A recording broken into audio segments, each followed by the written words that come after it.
My name is Arikana Chihombori-Quao. In my previous life, they called me Dr. C. I bring you greetings from your 1.27 billion brothers and sisters on the continent and your 55 African heads of states. Africa finally realizes that for Africa to move forward and take its rightful place on the world stage, Africa must speak and negotiate as one. So now a lot of companies around the world are scrambling to get into Africa. We had record applications for embassies in Africa last year. Right. What I'm also doing from a strategic point of view is organizing the African diaspora. We have lots of professionals in so many different leadership positions. You see, the Jews have done a very good job of calling on children of Israel. A Jew may never set foot in Israel, but they know Israel is home. Indians know where they come from, the Chinese know where they come from, the Irish know where they come from. The only people who do not know where they come from are black people. And African Union has taken ownership of that. I think the reason it hasn't been done is because of the fragmentation. 55 countries, who's going to call them home? Yeah. But the African Union this year, during the February summit, they unanimously decided that 2019, 400 years of slavery, it is time to officially call on all children, descendants of former slaves, to come back home. And let me make this very clear. By saying, let's go home, we are not meaning to physically go home.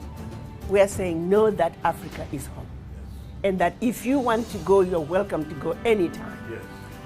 Where we have issues as black people is that we are busy denying our anchor. We have been told our anchor is a horrible place. Diseased people, dying people, people at war with themselves, far from the truth. And it was all by design, yes, to keep us disconnected. Yes. Because when we reconnect, we have an anchor. Yes. Black people around the globe, they need to know that Africa is home. Amen. And that Africa is ready for you, yes, whenever you want it. Yes. That Africa, it is your home, that you should be in the front of the line for everything African.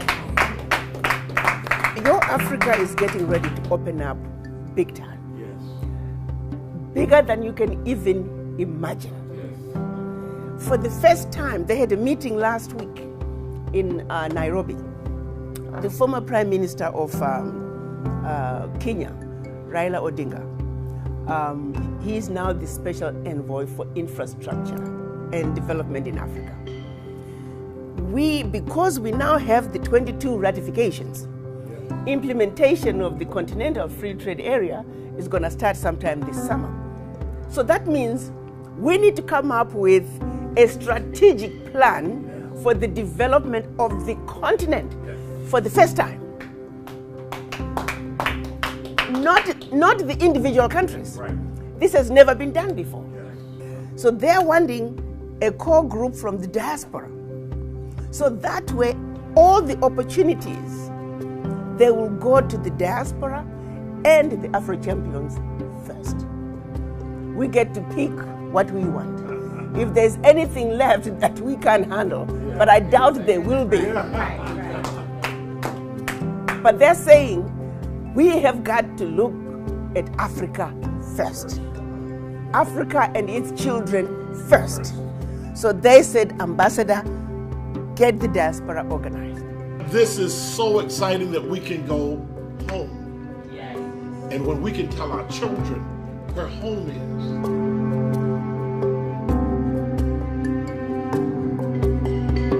Why are we black people the most disrespected race on earth?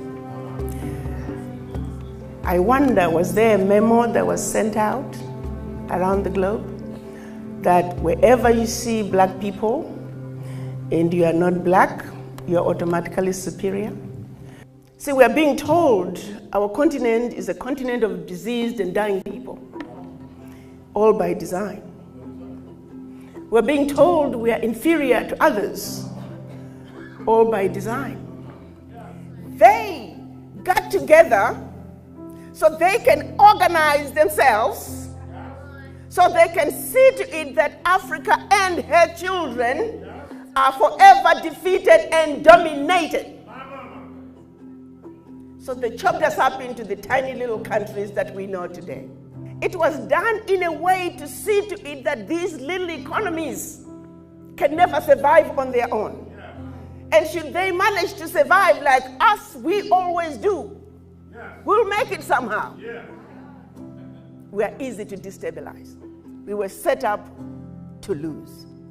Berlin Conference left us on a losing lane. And until Africa is in the right lane, no conversation that's held while in the losing lane is going to bring the desired results. It's like changing seats while riding the Titanic. It's like winning a fight while riding the Titanic. This ship is going down, folks.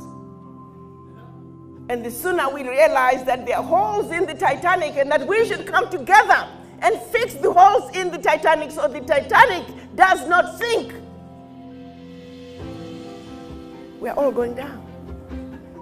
And this is where we are, my brothers and sisters. This ship that is our Africa is sinking. And it's going to take all of us waking up and realize that we have a responsibility to do something about what's going on in our Africa. Because what is going on in our Africa reflects on who we are. Africa! The onus is on us to say enough is enough. That we know who we are. We know where we come from. And that we refuse to leave this world the way it is for our children.